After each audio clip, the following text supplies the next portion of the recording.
Could we all rise for a pledge to the flag? I pledge allegiance to the flag of the United States of America and to the republic for which it stands, one nation, under God, indivisible, with liberty and justice for all.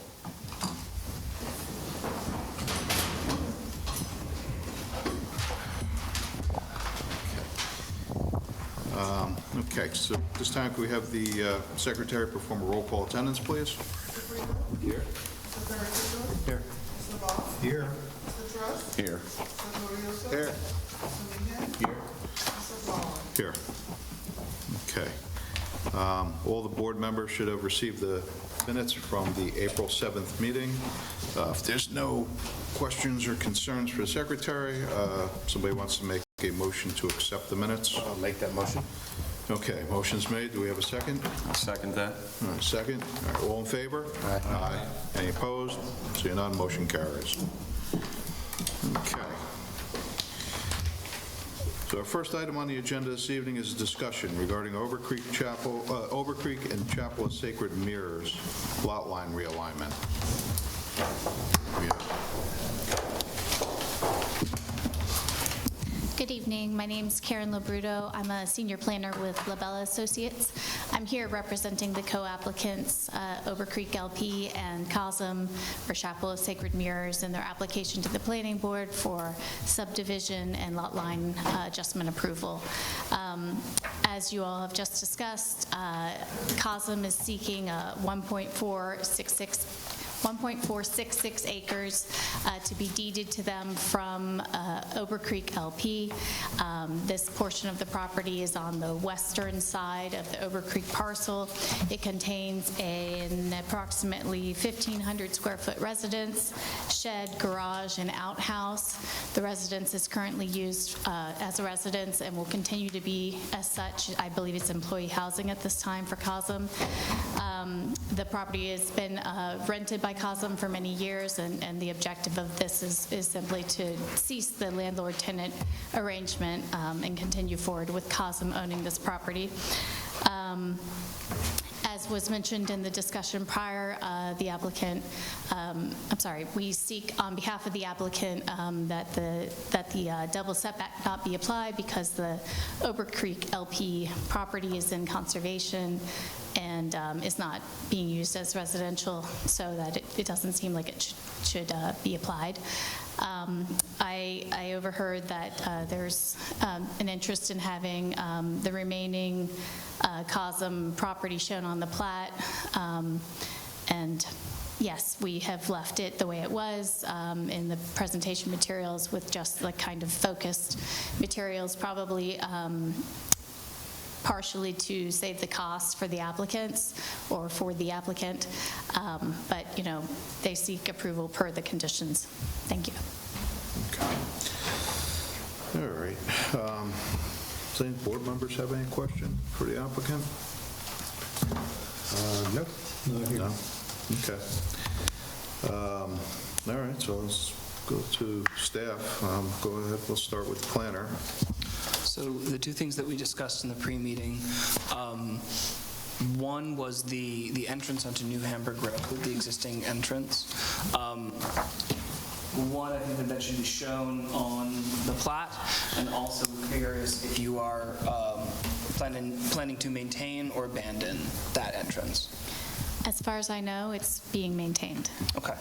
And then the other being the question of the existing conditions survey for the entirety of Lot 2. Other than that, we discussed the double setback from residential parcels. I agree with that interpretation. That lot is zoned residential, but it has not been used as residential. There's still a home there, though, right? There won't be. This is the home that is on that. Yeah. And so what will remain, the question is, does the home that is currently there, that is being conveyed to COSM, need to maintain double setback requirements? which is typical of a church house of worship. Yeah. The way that it is phrased, it doesn't require double setbacks from residential zones, but residential parcels. The parcel in question is not developed residentially and is in the conservation district and can never be developed residentially. And that's why they're showing standard setbacks per the zone and not double setbacks. Got it. That's the entirety of my comments. It's a type 2 seeker action. There's no further seeker action required. Wasn't there a comment from the county that there's a lot, a typo on this system? I didn't see that letter from Dutchess County Department of Planning. I think so. I'm not familiar with that. I I don't think there was this application. It was- Something else? Yeah, it was. It's a different I know what application. you're talking about. There was a comment from Dutchess County Department of Health, though, on the water, I believe. That was on this one, wasn't it? Was it not? And So is that, because this, I believe the Cosm site's subject to a public water supply permit that the health department regulates, so the residences that are being conveyed to this property will now be, well, the health department is saying may be subject to, those requirements also, so the public water supply approval may need to be modified to encompass that, but I don't think that's anything that will impact the board's decision here. It's something that the health department will, handle directly with the operator and the owner of the public water supply. okay. All right. So they won't need that for the health department sign off to file the plat? I don't believe so. Did it say in that letter that Well, they're going to need health department approval. they're going to need them to sign it, and they may have even acknowledged that they're not sure. Oh, they do talk about a typo on this, so you were correct. So, Never miss.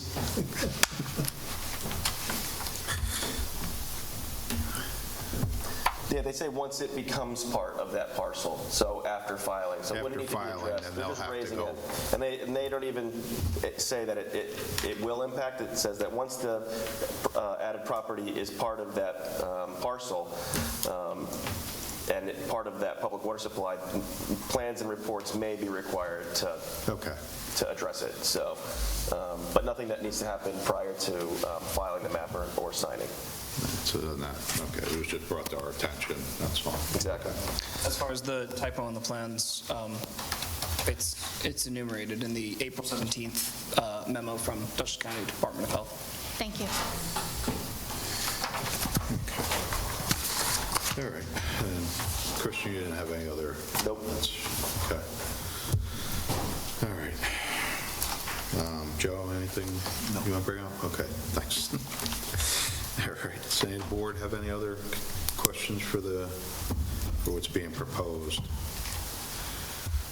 No. No? Okay. Being it's type 2 action, so I'll go through seeker. This is always the question, because I keep forgetting. Do we have to have a public hearing for this? Well, One of those, a public yeah. hearing is required. You can waive it, and typically with lot line realignments between. Well, yeah. Can we waive it for this, or is that for? Yes. Okay. Because I know there was a question in the past where we were doing it for lot line realignment, so if it's confirmed now that we're not. I believe that you Okay. are empowered to waive the All right. public hearing. So with that, I'll entertain a motion to waive the public hearing unless somebody believes otherwise. We need one? I don't think so. I would make a motion to waive the public hearing on that one. Okay. Second that. All right, motion made, second, all in favor? Aye. Okay, all right, so motion passes. If there's really no change in the concept of the plan, we don't need a resubmission. I'll entertain a motion to approve the lot line realignment. Or have the planner draft a resolution for a lot line realignment. Yeah, I'll make that motion. Okay, Would you like the additional existing condition elements Yes, as a condition? Yes, with the item that we spoke about tonight for Lot 1, for all the existing to be added. So with that, we did have a motion. Do we have a second? Second, okay. All in favor? Aye. Any opposed? Seeing none, motion carries. Okay. Thank you. Sarah, you're welcome.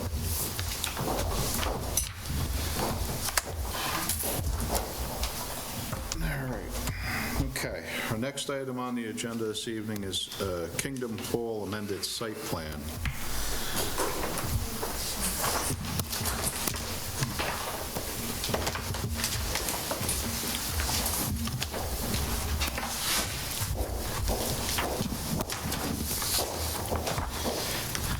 Good evening, Board. My name is Jared Spence, and this is my associate Larry Kutcher. We're representing the 6 congregations that attend the Kingdom Hall of Jehovah's Witnesses at 383 All Angels Hill Road. We were here a couple months ago for a conceptual review of our project proposal, and we're here today on account of a site plan amendment application.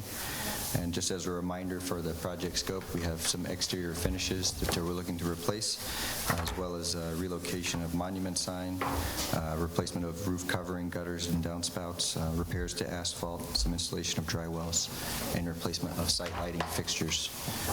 At our discussion previously, there was also some discussion about landscaping, which we have addressed through this application, as well as some of the questions about lighting, which are partially resolved perhaps based on some of the comments we received back today.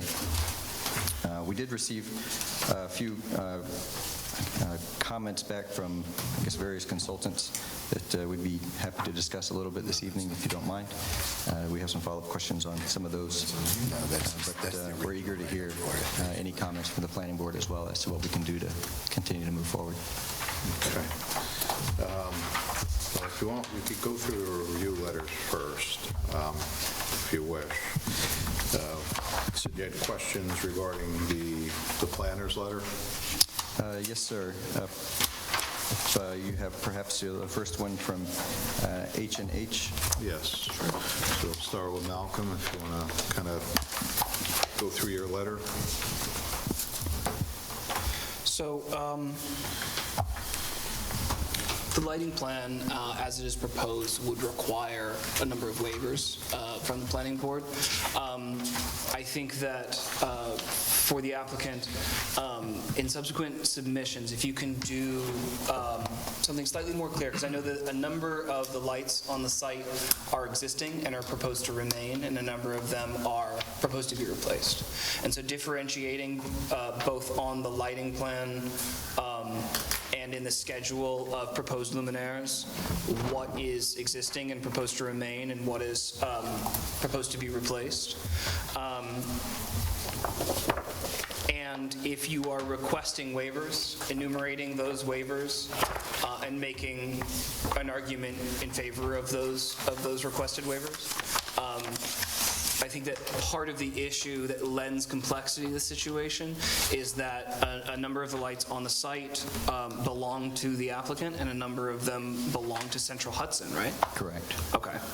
And you do not, are you leasing them from Central Hudson to light your property? Are they associated with the overhead utility easement? It is for our property. Okay. Yeah. And we had conversation with Central Hudson about what flexibility exists with this program for lighting levels and mounting heights. And in some capacity, they were able to adjust, and particularly with color temperature. But mounting height, there was a minimum standard that they will keep, and they're inflexible upon. Okay. And I believe that minimum height that they're not budging on is 30 feet.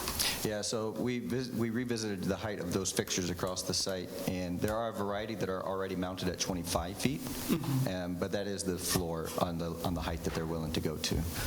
There's like maybe one on site that's at 30 because it did service a bigger area, but they won't go any lower than 25 by default. Okay.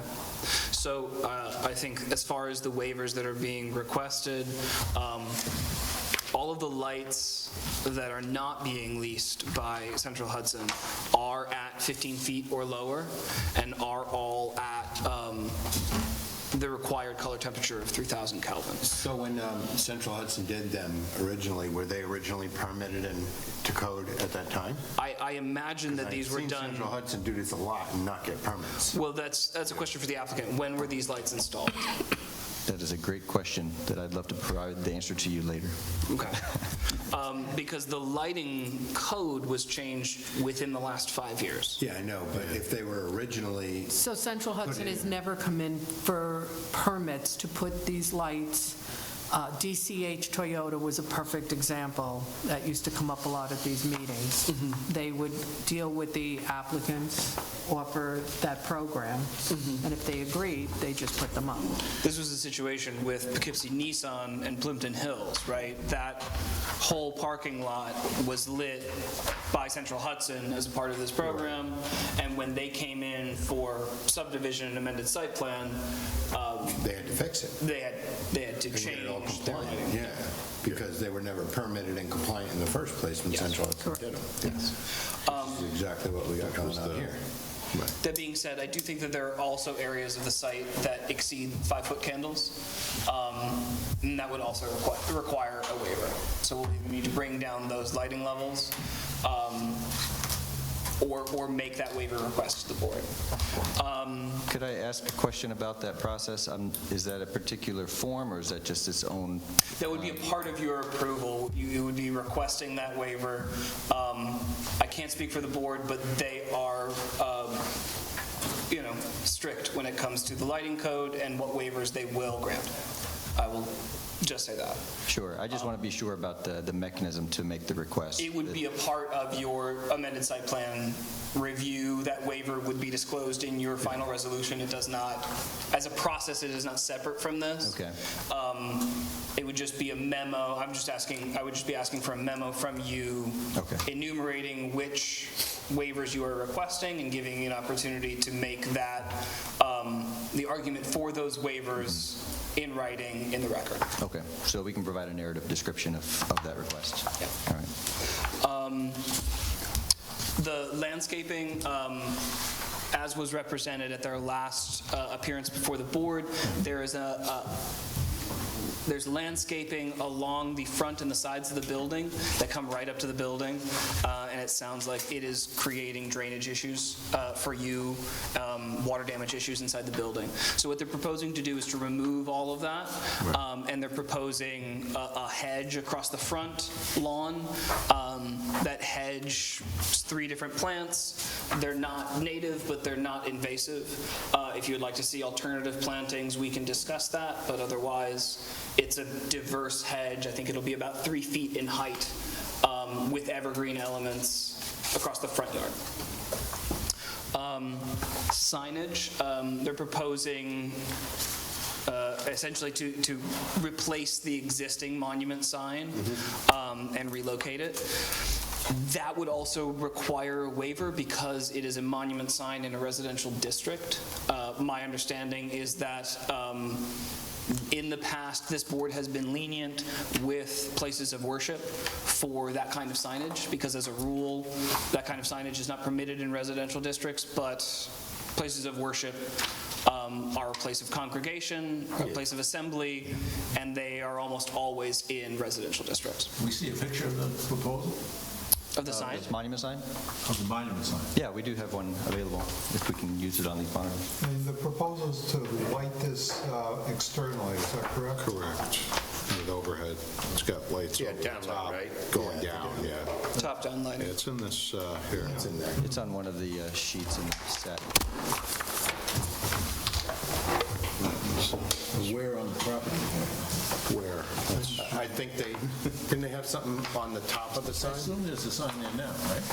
There is. Is there a sign there now? I'm sorry, yes, there is a sign there now. And so you're going to move it or make it bigger, or what are you going to do with it? We're going to relocate it, and then we are going to be changing the appearance, and there's a lot of stone-clad columns that are... What about the size? Size going to be the same? I don't have the square footage off the top of my head for the existing. It's probably about 36 to 40 square feet currently. What is it? 36 to 40 square feet currently, and I think the proposal is about 45. Okay. Now, and the lighting, is the current sign lit? Current sign is lit from the ground up, and we're proposing a down light on the sign. I have a question. Why do you need the sign lit? Why do we need the sign lit? Yes. We do have meetings in the evenings. But, well, the code says we can allow that, but only during business hours. So what's the business hour? That's a good question. So our meetings are varied. We have 6 congregations that use this facility, and so our typical meeting schedule is a Tuesday, Wednesday, Thursday evening. Sometimes on the weekends, those meetings can go on to the evening hours as well. But there are residences around here, so we're kind of sensitive, I would be sensitive to the lighting of the sign. Is it going to be more obvious than the signs from the lights from the pole? So the intention of the luminaires on top of the sign are to illuminate just the sign, not the property around it. So it would be better, you're saying? I think it sounds better to me. You Yeah, might like I would say that that has been a trend, that in the past, a lot of signs are lit from the bottom up, and that leads to issues with glare, overlighting, and lighting spillage, and changing everything to lighting The down. lighting on that property is pretty bright now, so is the sign. I know that the houses across the street, so, but they're pretty far away. But if you're looking at it, the one on the right, I think, is probably the only one that's close, residential property that's close to it. I don't think there's any house on the left, but. That's the utility easement. Yeah.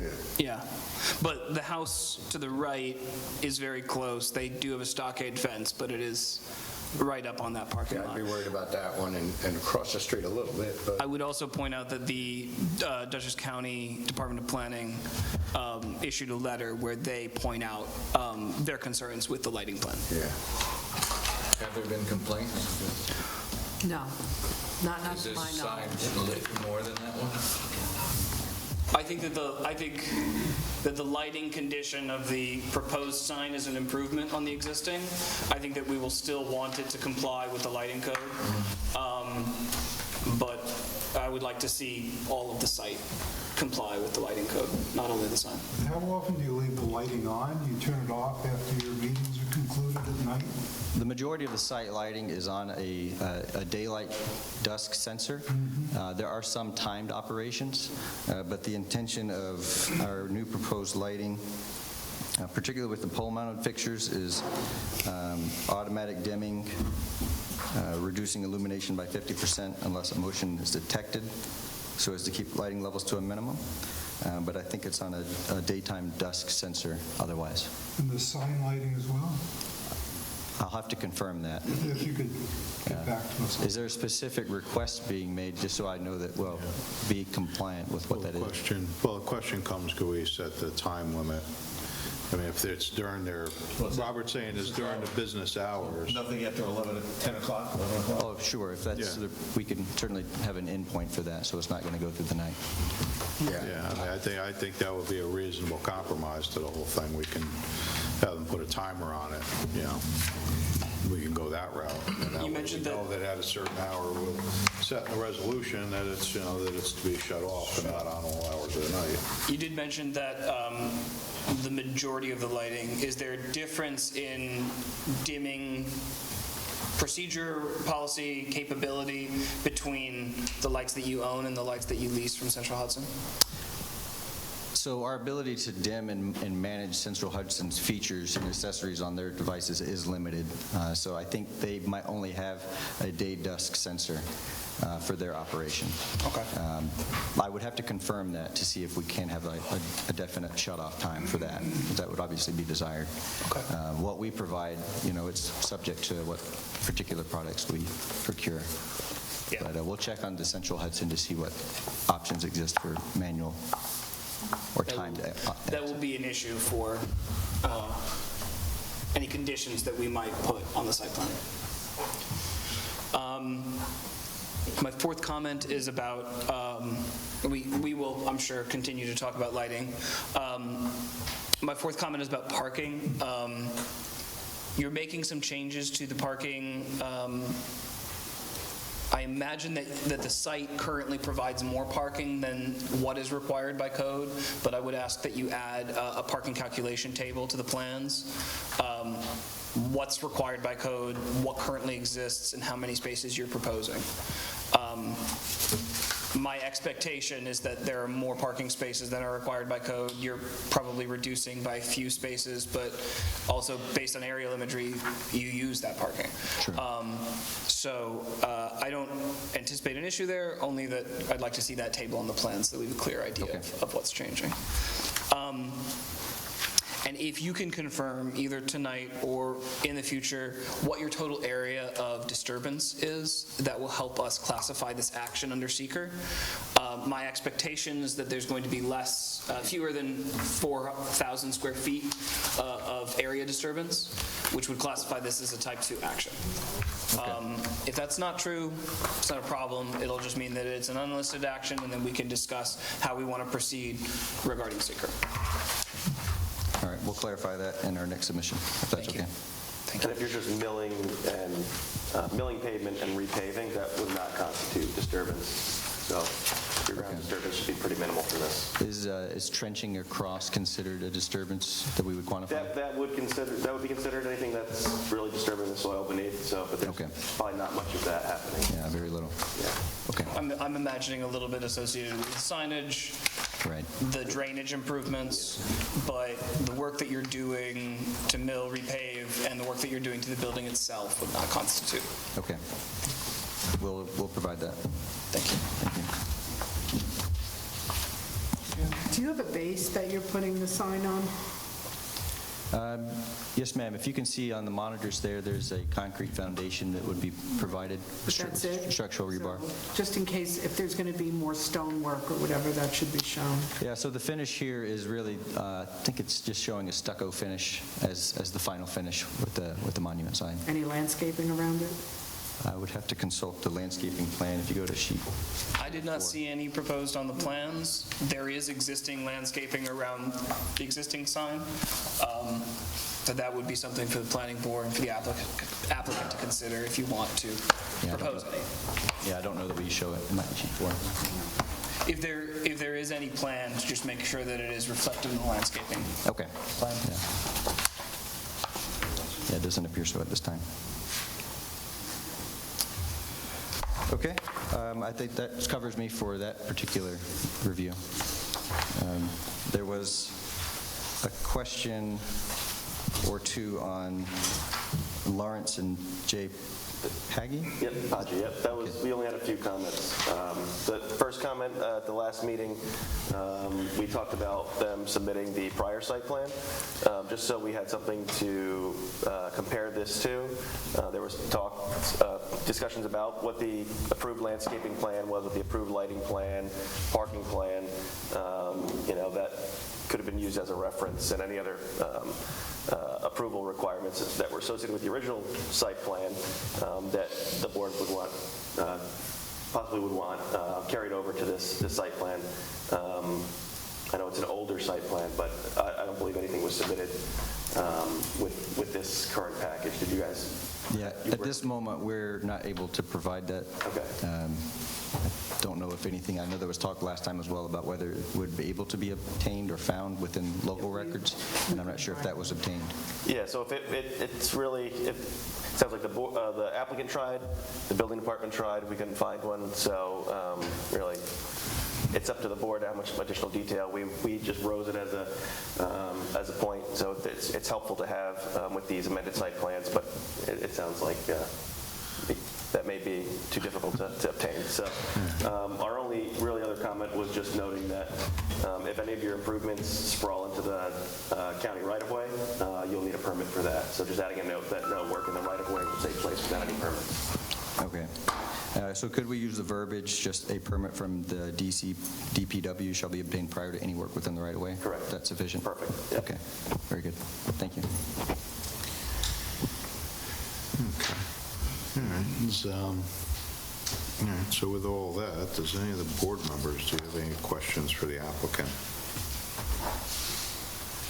No. Okay. This is my neighborhood. I'm very familiar with it. Oh, very good. Do we, all right. I mean, really, I guess at this point, I mean, really looking for a resubmission, I guess, at this point. Looking for some more, to satisfy the comments. I guess if we get, the address everything that's been brought up. I think at next meeting, I think we could probably move forward here. I'm not sure, is this another one with a public hearing issue? We just discussed it. It's really up to the board, a lot of the... This one's got latitude in it as well? It's in a residential area. Yeah, that should have public, Yeah, for sure. Okay, so then probably what we should do is for your next appearance, we should probably schedule a public hearing. Okay.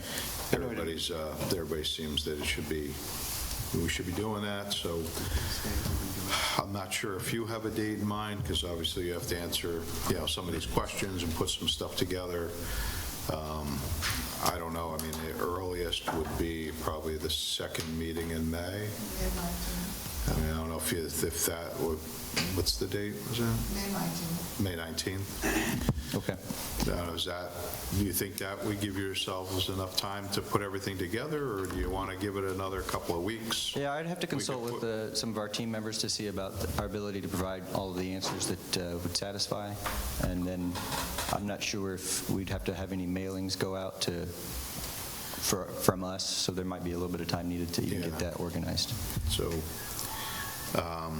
we certainly can try our push it best. back then to June. June 2nd, think We'll take it. plenty of time? All right, so why don't we schedule, or somebody make a motion to schedule a public hearing for June the 2nd? I'll make that motion. Okay. All right, motion's made, seconded, all in favor? Aye. Any opposed? Seeing none, motion carries. So at that point, we will see you then, and hopefully answer everything that got addressed in the letters that went over tonight, and we'll go from there. Very good. Thank you very much for your time. All right, well, have a good evening. All right. Okay, so our next item on the agenda this evening is Conservation Corners, which is a subdivision for discussion. Good evening. To give you a little history, this was first before the planning board to determine the lot count. That was based on the single-family home layout, and that was about a year ago in March of '24. The planning board determined 66 lots was appropriate. That was based on the normal calculation for an as-of-right subdivision, so it took into account steep slopes, wetlands, things like that. That went back to the town board in May. The town board referred it back to the planning board with 22 single-family homes and 44 multifamily residential homes. That's the layout you have before you right now. Excuse me, when you said they referred it for that reason, that's in the town board resolution?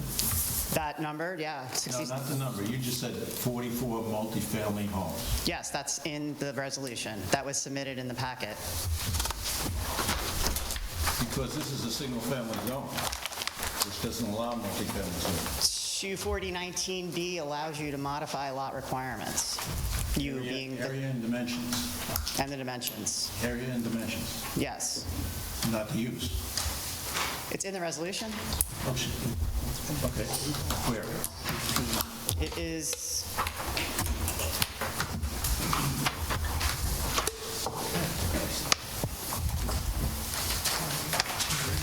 on the second page of the resolution.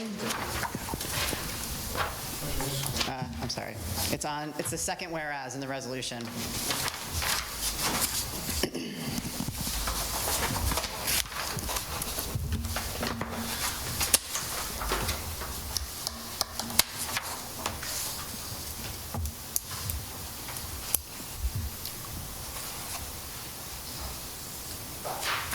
Yeah, well, it says 44 dwelling units in 11 townhouse-style buildings.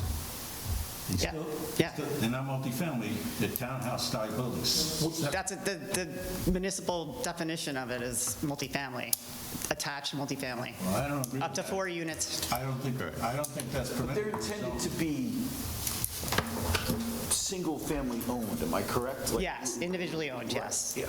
Separate lots. Do you understand how a townhouse is configured? I ask you, are they going to be on separate lots? The townhouses would be on one homeowners association lot. would each But the way the townhouse townhouse is be one owned, dwelling yeah. unit, or would they be 4 dwelling I units? don't think that's permitted in the zone. That's the my question. Is it, they're attached? Correct. Are they, is it 1 dwelling unit per townhouse, or is it 4 dwelling units per townhouse? You have 4 dwelling units attached. Okay. So one building has 4 dwelling units. And each one will be owned by an individual owner. Correct. They'll all have their own tax parcel number. So you could also describe this as 4 attached dwelling units? Yes. Sure. Okay. So you're going to show lot lines for each lot. Right. Yes. For each attached lot, we'll have the 4, if we allow 4, you'd have 4 lots. Correct. And you show the dimensions. I showed the dimensions. Well, it's all on the one. Well, that doesn't show any dimensions, it just shows a little block. Well, As it's currently proposed, I think all of the townhomes are on 1 lot. correct. But the way that works is usually the land that they're on is owned in a homeowners association, right? And the actual dwelling unit is owned as a separate tax parcel. I think we're missing each other here. I'm saying it has to be 1 lot per house. I'm agreeing with you. But you just said it'll be owned by a homeowners association. The land that it's on, the road that it's on, that's a homeowners association. The land that it's on. If I own the unit, detached, I have a party wall, I still own the unit, right? Correct? So the lot has dimensions, correct? It's usually the unit. Right. Or the area, a small portion of area in front and behind. So you have a small front and backyard. Right. But it's the dwelling unit. Okay, so you're going to show the small yard in the front, you're going to show this, because your plan doesn't show that. I will show that. Moving on. The proposed layout meets all of the 1 through 6 requirements of 24019B. The town board resolution requirements are also met with this layout.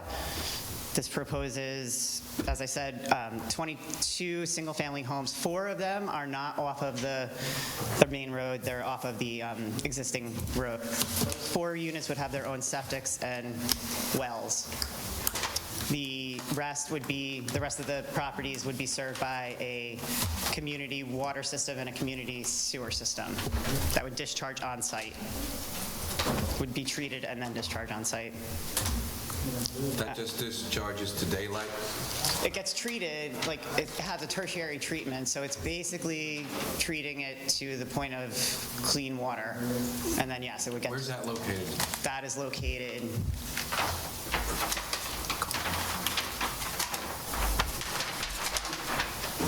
The treatment is, there's going to be a collection system near Cedar Hill Road. Yeah. And then the treated would be pumped up and discharged at the wetland. I know there was one thing we were discussing, I don't know about you guys. We were talking about maybe 2 homes per building instead of 4, to spread them out a little bit and put a little something between them. I would put something more like that. So it's not so much like a big apartment complex and... Looking for alternatives to Yeah. this, to something that might break it up, so to make it look instead of it being like Instead of 4 multifamily cluster, to break it up to actually, separate them out a little bit so that you have almost like they'd be single-family homes to some point. And, keep some vegetation or trees between them, Yep. So it looks a little more, not like an apartment complex. More like a collection of duplexes as opposed to Instead an of- apartment Right. complex on a cul-de-sac. Yeah. How big are the single-family lots? They are 20,000 square feet about. Just under half acre. They vary. Did you say that the sewage would be treated and then pumped towards? Well, it's got to be collected at the low point, which is Down, near the sort of road. at the base of the cul-de-sac. So either treat it there and pump it up and discharge it, or collect it in a lift station, pump it up, treat it, and then discharge it. I'm not sure what would make more sense. There's actually a company that lays these all out and would, look at it. So you don't know where they discharge it yet, really? Discharge, I do know, would be at the wetland. No matter what, it would be discharged at the wetland, but where it gets treated is either at the low point and pumped up, or collected and pumped up closer. So would that much water affect the wetland? Wouldn't it change it? Or- It's all going to that's a fall lot of under, water when you're DEC looking is at going that to many be units. reviewing that. It's a surface discharge system, so they'll need a speedies permit for that. They'll submit to the DEC. That should all be part of the seeker review, Yeah, coordinated that's review. exactly what our- Chelsea does, right? Okay. Yes. So we'd have to have more detail on that to even do seeker Yes. review. Well, we would collect information on that and review it as a part of seeker, which would need to be concluded before we made any subdivision determination. Gotcha. Could you talk a little bit about, I went through the material for the layout of the townhouses. What's the footprint of each of those units? And basically the squeeze, I know you say they're 2 bedrooms, the square footage of those units. Individually, And are they 2 stories? the way it's proposed right now, they would be 2 stories, but it's 4 units side by side, so I believe the buildings that you're looking at are about 4,000 square feet to 5,000 square feet. So So 1,200 square foot per unit? 1,500, sorry, 1,200. But that's, just for a basic layout to show. I mean, as far as the building appearance and 2-story, 1-story, that's all up for Yeah.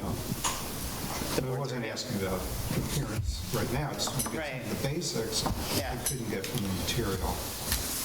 So thank you. Sure. So the 2 bedrooms are in roughly a 1,200 square foot Yes. unit size, and the parking is there parking in the ground floor, or is the parking spaces I saw for those units on the street? It would be essentially in a small driveway off the street. So not on street, not parallel, but, Yeah, I saw that. yeah. With a garage or without a garage? That's an option. I'm just asking. I don't a question. I'm just because and that will kind of goes in line with the parking situation. So normally what happens is there's, a number of models that people could choose from and say, they want a garage or they don't want a garage, and that breaks up the appearance of the buildings, but that's all up for review. Right. Okay. And I had also, could you give us some material that shows the adjoining residential uses in proximity to this? An aerial photo?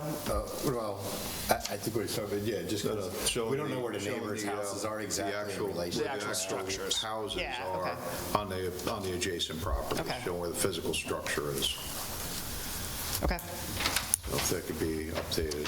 They are closer to the road, so the closest multifamily building is 100 feet to the property line, and where that is, and I will provide you with a visual, but where that is, that house is closer to the road, so there's a substantial amount of separation between the proposed multifamily unit and the existing adjacent. Yeah, we just want to make sure that where the existing houses are, what the buffers are going to be for all the, Right, yeah. for everything going on. All right. Another kind of concern I had is because I know I'm not really hot on that idea with 4 units. If they were to go to 2, that would make that road a little longer. And I think 1,500 is the cutoff for what they want anyway on a dead end. And if it wasn't a dead end, is there anywhere to make that come out so it doesn't come out on Smithtown? Because that'll just turn into a racetrack, from people cutting over from Cedar Hill to Smithtown. We really can't. Definitely want to avoid that. The only place we could outlet, other than doing like a U, like a horseshoe. Or like a loop or something, yeah. Yeah, the only option would be over here. That otherwise we'd have to cross the wetland, which Yeah, well, we don't want to cross the wetland, and we don't want to connect those two roads either. Because like I said, that'll just be everybody will coming through there at 60 miles an hour through those My things. eyesight's not very good. There's also design elements that we can put in that road to keep that from happening. We can. There's a wetland. No, there's not. The wetland goes across here, so we can't outlet to here or here, because then we would have to. It's there. Okay. That's what you're pointing to, which is the, I have a smaller. that's on the other, right, after the sharp turn. I have a smaller plan set if you want, if that would help.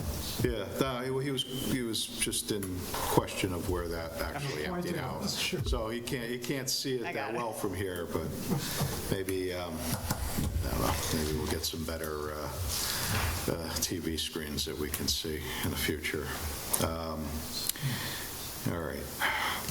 Do you have any other alternative plans as far as layout are concerned? 'Cause I know the town's trying to get away from just these dead-end cul-de-sac type. I don't, but I can come up with something. I wanted input from the board. As far as the single-family layout, are you? Something more blocked off, something a little bit more sidewalks, street lights, that type of thing, something a little bit more community-based. Well, that would definitely be, as far as the first submission before you, those things are not required on the plan, but obviously they are to get the subdivision approved. But we could, as the single-family home configuration, are you satisfied? With the single-family homes themselves, I mean, on the 20s, the ones that are going to be on the 20,000 square foot lots. You're talking about the dimensions of the single families? Yeah, and the layout and the configuration of it. So something that we talked about in the pre-meeting, something that we talked about in the pre-meeting that I think is what Amy's getting at, as far as design considerations. One thing that I think that as we do this review will be a priority of the board is reducing the overall grading that will be required, because that will increase the area of disturbance beyond the footprint of the buildings. And so particularly if we are extending that road to accommodate the two-unit townhomes, or the two-unit buildings, and that spaces everything out a little bit. As that extends, any opportunity that we have to follow the contours of the road, to avoid steep slopes, to reduce to the greatest extent possible the grading required, the overall grading required, and to that, in that effort, reducing the area of disturbance will be something that we're looking closely at. Another thing that we came up in discussion was, as it's proposed, right, because you're trying to keep to that 1,500 cul-de-sac. If you're no longer trying to keep to that, and there is connection, or there's an extended road, breaking up the development somewhat to maintain existing vegetation between blocks of buildings in that layout. Okay. You mean like in between? So like if the first buildings are set back from Cedar Hill Road by 200 feet or 100 feet, such that you can maintain the existing vegetation along that road. Okay. And then instead of all of the residences in a row, you have 5 of them in a row, and then 50 feet of existing vegetation, and then, I mean. Got it. Okay. As we're extending the road in length, we're also looking for opportunities to reduce the increase to disturbed area that might create. Is something to think about. Right now, the steep slopes are over 25%. That disturbance is 0.49 acres in this layout with the grading for this. So of the 4.9 acres that's being disturbed, 0.49 is steep. And if the town's definition of steep slopes was not 25%, but 20 or 15%, do you know how many acres that would be? No, because the town's definition is 25. Yes. But it's not going to be more than 4.9, which is pretty minimal for have this many dwelling units. And as you extend, that is something to think about as we look at other layouts. Okay. You're not maintaining 4.9 acres of disturbance, are you? I thought it was still like 20 acres or something. I'm sorry, it's 4 point, yeah, no. Okay. Steep slopes is 0.49, the impervious is 4.9 acres. Yeah, That was, okay. I'm sorry. Yeah. Disturbance, total disturbance is 25 acres. Okay. Yeah, I was like, I'm not going crazy, thank you. It sounded really good. How'd you do that? I have a question, just a clarification, just to make sure I'm on the same page with what you were saying earlier. So I'm seeing based off the information up here, that the townhome parcel is listed as one parcel with 16.53 acres, and that's consisting of all those buildings, correct? Of the multifamily, of the 4 dwelling unit buildings, yes. So the next map, what you're saying is not going to show one parcel, it'll actually show a parcel for each one of those buildings. So we would initially see 66 parcels on this map. Yes. You would, yes. Okay.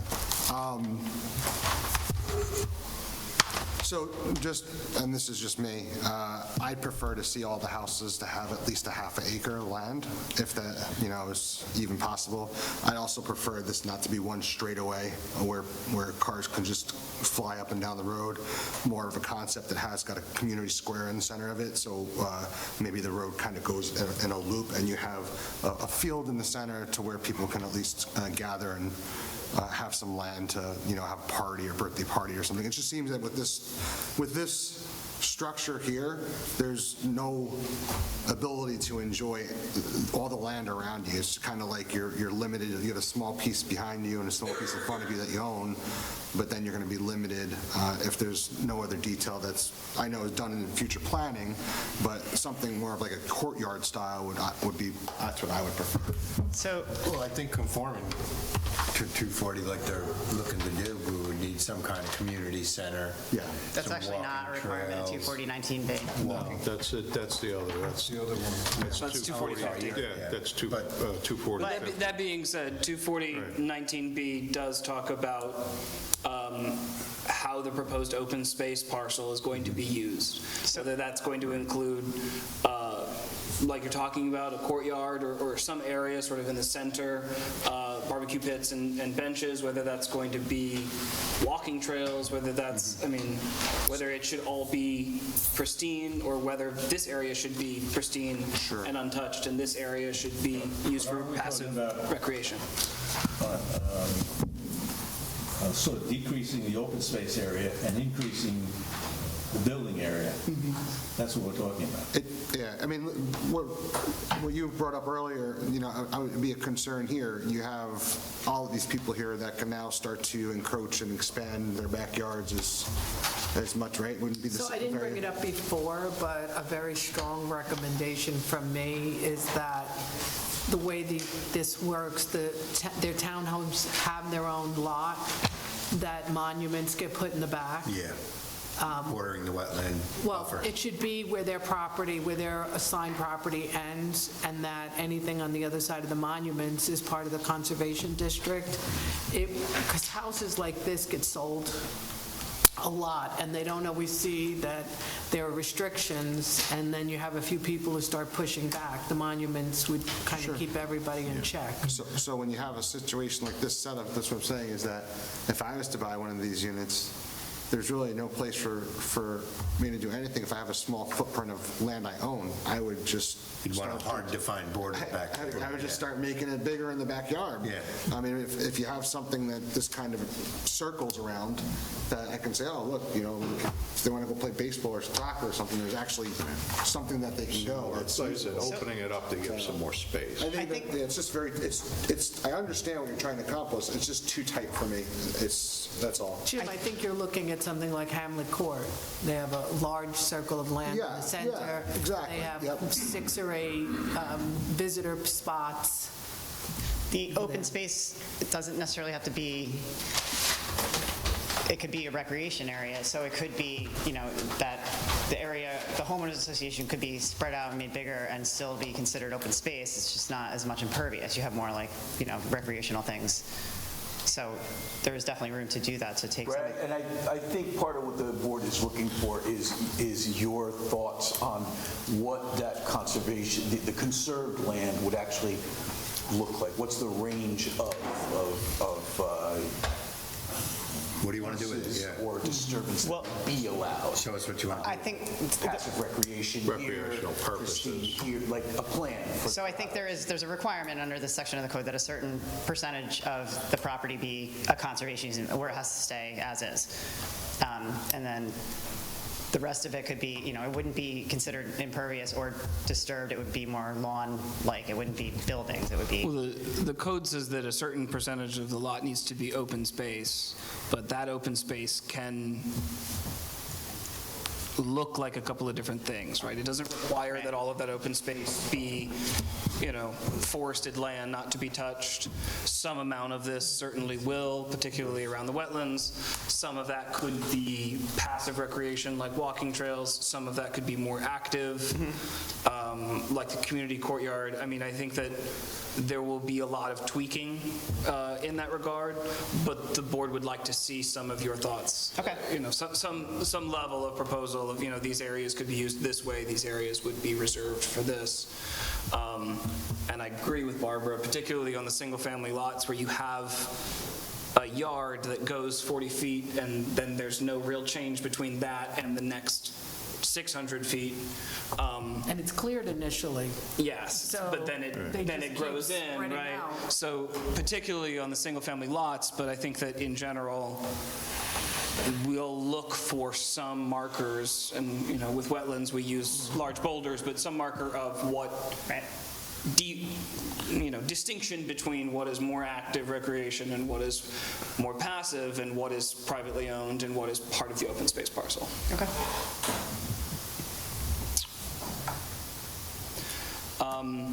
Yeah, I'd just add to that, I'm not looking to be arbitrary here, but would like to see some options and what you're thinking about the open space and the. I understand. I do. I understand. If the board has more thoughts on layout, things that they would like to see in revisions to the plans, we'll definitely talk about this at length, but if you have any more thoughts, please feel free to share them. But in this gap, I'd like to bring up seeker. I'd like to bring up the seeker process. Before we go there, just because it has to do with layout, the only major comment that we really had, because we're understanding that a lot of this is still going to be designed once you get some of these answers, is the access, right? You reduced it down, the development down from what the town board saw to what the planning board is seeing with the 1,500 linear foot access drive to eliminate the access from Smithtown. The town code does allow for up to 1,500 linear feet dead end street. I think fire code may not allow that for this type of development. So I would just ask that you guys look at that. I think it appears that for residential development like this, and I forget the number, I might have it in my comment memo, maybe as few as 30 dwelling units, you either need a secondary access or all the buildings need to be sprinklered. So we're asking for the town's fire inspector to just opine on that, and I would just suggest that you guys look at that too. If it's a matter of providing sprinklers in all the buildings to avoid a secondary access, that may be a decision that you guys are able to make in consultation with the town, or if you're already considering a secondary access, it may address that also. But I would just suggest that we look at that earlier rather than later. Okay. So. I would like to see the secondary access and spread the units out more along so they're not so close together. Okay. Yeah, I'm just saying. You also reminded me, this, initially, I'm curious about a tree survey for the property. I don't know whether or not this is something that you've already considered and are planning to do, because I know that you are in consultation with the DEC regarding having habitat takings for the Indiana bat. But I think that as we are considering different layouts, increases, trade-offs as far as increases to disturbed area versus improvements to the layout, I think knowing what is being impacted will be something that the planning board needs to consider, particularly when we start the secret process, when we move through the secret process. Okay. So something you may want to consider is initiating that tree survey. I'd like to avoid doing a tree survey of the entire property and try and keep it to areas that are potentially disturbed. So if we can kind of get a layout that we all somewhat agree on and kind of minimize the area we have to survey. I believe, weren't we looking at, when we're doing future projects, of making sure we're keeping large trees that are established and stuff? Yeah, well, technically, we try to conserve as many of the large trees and not overcut. So wouldn't we want a tree different areas? So, I mean, that tree survey will help, but, also marking limits, limits of disturbance too. Yeah. That's a big thing. I mean, if everybody agrees, to get, for the tree survey, getting larger trees, I mean, it's definitely worth it. According to Malcolm, you're saying that to place the houses better by trying to save more mature trees? Yes, that was my thought. And also, as we're looking at differences in the layout, the need to clear stands of mature trees that we would rather preserve would be something that the planning board would want to consider. The applicant saying, let's decide a layout that works first so that we only have to pay to survey the area that we're anticipating to impact. My thought is that we may not know what the layout should be without knowing what is there and what could be impacted. Makes sense. So, I mean, that being said, there are areas that, regardless of layout, you're not going to impact, right? Obviously. Like taking the wetland and then moving south, right? I think that doing a tree survey of the full site is probably unwarranted, but doing a generous tree survey of all of the areas that are under consideration is going to be a lengthy process and something that would contribute to the decision-making process, and probably something that you will want to initiate sooner rather than later. Okay. If you would like to do a tree survey of a restricted area, knowing that the planning board may ask you to do an expanded tree survey, I don't know. What are the board's thoughts on this? Well, how about I come up with a couple other layouts, bring it back to the board, and then we can see where it would make sense to focus the tree survey. I mean, we could go with a different, if you want to go with, try to come up with a better layout, better conceptual layout, and then we can delineate an area from there for a tree survey, that might be. And I would think that whatever the layout turns out to be, or in any of the potential layouts, to your point, I think the point you're making, there will be areas of the site which I think you will be able to pretty well settle on. We're not disturbing this. Right? And then it allows you to have, not doing the whole property, but they come out with a better layout and say, okay, is this something that the board's, willing to go along with, and then we turn around and say, okay, that looks good, so then we could put a circle around that and say, all right, well, this is the area you need to survey. Everything else outside of it, we know we're not going to disturb anyway. You don't necessarily need a survey of 110 trees. Why waste the time on it? Sure. Yeah. So, I mean, if everybody agrees with that philosophy, definitely. we can go with that. Okay. So we'll let you work on the layout a little bit, come up with, some, a couple of, maybe a different design or two, maybe. Okay. And we could take it up from there and then address the tree survey area from that point. Okay. All right. Perfect. So with the change to the proposed water and sewer, my interpretation of the application is that it's type 1 action under seeker. I think with that and the number of agencies that would be involved, I think coordinated review is the right way to move forward under seeker. If the board would like to serve as lead agency, my recommendation is that you circulate for that. All right. With that, so if we circulate at this point with the different layouts, it doesn't matter. Correct. Okay. So with that, I'll leave that to the board. Does everybody agree to review this as a coordinated review? And if so, somebody wants to make a motion to circulate for the planning board to be lead agency. Oh, there we go. I'll make a motion for that. Planning board to be lead agency. Okay. Do we have a second? I'll second that. All right, second. All in favor? Aye. Any opposed? All right, seeing none, motion carries. Thank you. All right. About vacancies, that look okay?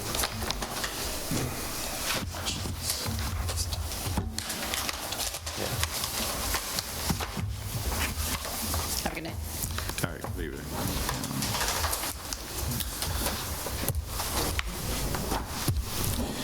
Okay.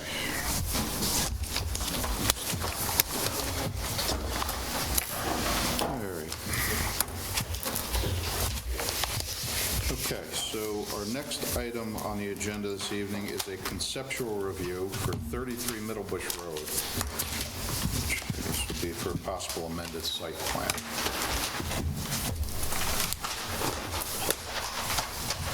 Good evening. Troy Wojciechowski, engineer for the applicant, 33 Middle Bush LLC. I don't have any site plans to show you tonight. We're not proposing any changes to the site plan. This is for the building almost across the street that's almost done. It's looking pretty good so far. But as you might recall, the permitted use for that site is contractor storage with related office space. There's currently a buyer who's not a contractor, but who would like to use it essentially for the same use of storage, storing a boat, cars, RV, all inside the building still, no outdoor storage. So we're here before you to request that those uses be included in addition to the contractor storage with office space. The use of contractor is kind of really narrowed down, the acceptable uses there. And as I said, in this case, there's currently a buyer for the property in the building who would like to use it personally to store cars, his boat, and his RV. But there's five doors, but also like the ability to rent out spaces for bays that he's not using. Okay, so it'd still be, so he's basically using it for his own personal vehicles, but then wants to keep a couple of the bays as still as contractor storage. Correct, or again, as storage or rental storage for other people's boats and internal cars, storage. that type of thing. Yeah. We can't change use. Yeah, I was about to mention, so as far as the history of this application, they got a use variance for contractor office. The building was a pre-existing nonconformity. When it looked like the building was going to be renovated, that was going to carry with the building. Then the building deteriorated to the point where it needed to be torn down and replaced. Yep. They applied for a use variance with the ZBA with the understanding that essentially we're rebuilding the existing building. Can we get a use variance for the existing use? That was granted.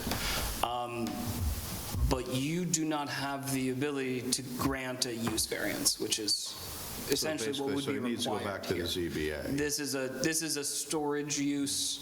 It's not permitted in the zone. The applicant would need a use variance for this. Or a zoning change. Yes. Right. But this is not, I don't think the scope of this request is not an amended site plan. Okay. So really, all right, so it really has to go back to the ZBA and not us. Yes. So they're the ones that have to make the change, right? Because they're not proposing an amendment to the site plan. They're proposing an additional use which is not permitted in the zone, which would require a use variance. Right. Well, the current use is not permitted in the zone. But they have a use variance for it. Okay, so does the planning board need to refer this to the zoning board, or no, we can just go and apply? I don't think we even have any say in it at this point, Okay, so and then we they don't could have just to do come it. back for- As long as there's no change to the site plan, you wouldn't have to come back for anything. Well, will they need to come back now to add personal storage to their site plan if To the the use resolution. variance is expanded? Because otherwise, their resolution doesn't call out personal storage. So if the ZBA grants them an amendment to their use variance, don't they have to come back to you to amend the resolution? I would think so. Yeah. I guess so, right? That would be if it's Yeah, it will come specific in back to you the... eventually. Yeah. But I think you're correct that at the moment, their first step is to identify it as a non-permitted use, and that gets them to the ZBA. Yeah, okay. And then that will, right, so at the back end, they just have to come back to us at the end of the day to amend the resolution. So the resolution of approval. Okay.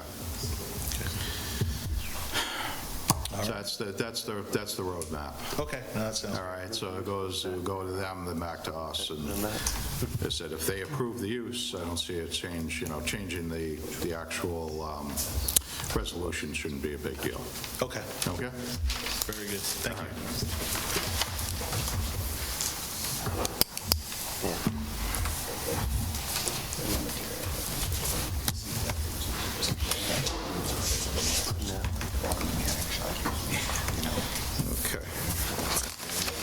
Okay, all right. There's one more item on the agenda this evening, which is an extension for site plan and special use permit for Heineman Caretaker Cottage.